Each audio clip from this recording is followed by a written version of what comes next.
එතකොට ලෝකයක් දන්නවා මේ දවස්වල ධර්ම දේශනාවලට තරුණ මහත්තුරු එකතු වෙන තරම්. දසදහස් මන් දැන් මේ ඊයේ පෙරේද මේ දකුණේ 15000ක විතර තරුණ පිරිසක්. 15000කට වඩා වැඩි පිරිසක් මේ සිවුරට එකතු වෙන්නේ. ඒ වගේම අපේ දැන් බස්නාහිර වැඩමුළුවට තරුණ තරුණියෝ 20000ක විතර පිරිසක්. කියන්න හිටියේ.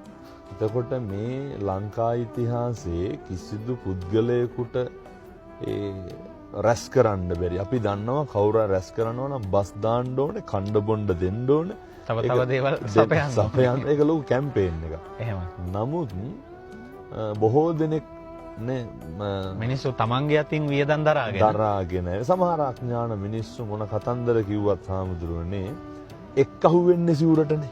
එහෙමයි. ඒ හින්දා මේ සිවුරට එක්කහුවීම කවදාවත් හාමුදුරුව අවභාවිතා කරලා නැහැ ඒ පිරිස. එහෙමයි. ඒකට හොඳම සාධකයක් තමයි මේ ඉඳගෙන අද කතා කරන මේ හන්තාන. ලෝකයක් මිනිස්සුන්ට වඳින්න තව අවුරුදු 100ක් එපිටින් එහාට ගියත් මේ සම්බුද්ධ ශාසනය බැබලෙන්න වැජබෙන්න ඕන කරන මේ කන්ද උඩ ඒව අපූර්වට ඒ කර්මාන්තය නිර්මාණය වෙලා තියෙනවා.